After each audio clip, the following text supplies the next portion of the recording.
So memory is a form. It's one of, see, there's physical form and there's mental form.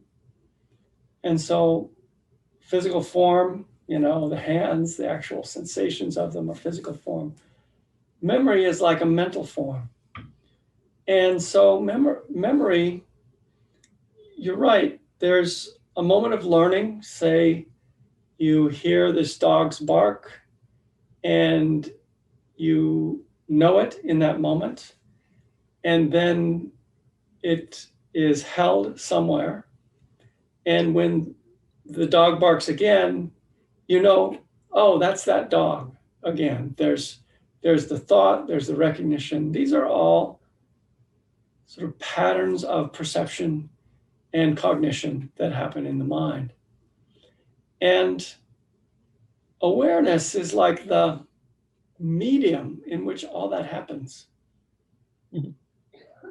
You don't learn the dog's bark outside of awareness. Where are you? You're in awareness. Mhm. Where are you when you remember the dog's bark? You're in awareness. Mhm. Awareness is the in that is always where you are at, It's the in without an out. And so at every moment in the process of learning, remembering, even forgetting, it happens as moments in a stream of events, but the medium in which they're flowing is awareness. And awareness has this strange quality of only having one time and place, here and now. Right. Even though we go through the world, we go to all sorts of places, we pass through all sorts of times. And even mentally, cognitively, we go through all sorts of processes cognitively that take time, and they have different, facets to them and so forth. They're all unfolding, but the medium in which they're happening is awareness. It's where these cognitive events arise, and it's that which knows them as they arise and as they pass.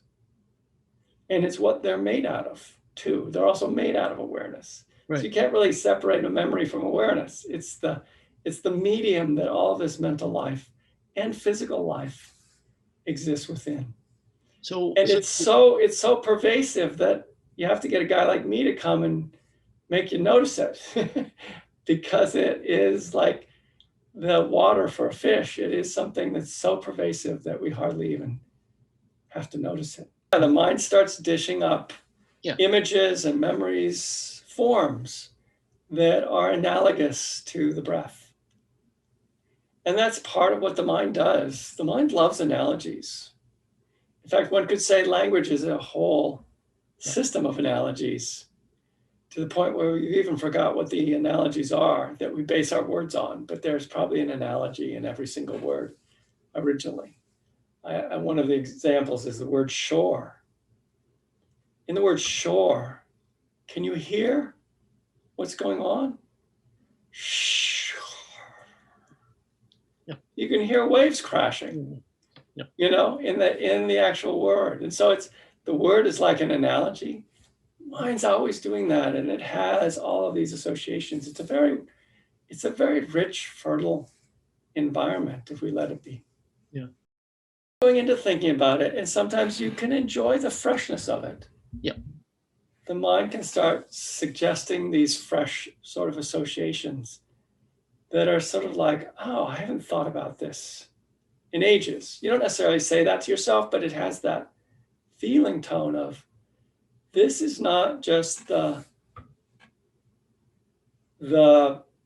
10 top tunes that go endlessly through the mind that we obsess about, which are stale and unproductive and protective and so forth. There's actually like something welling up that has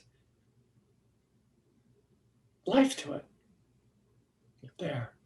Sometimes that happens when you're with the breath.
without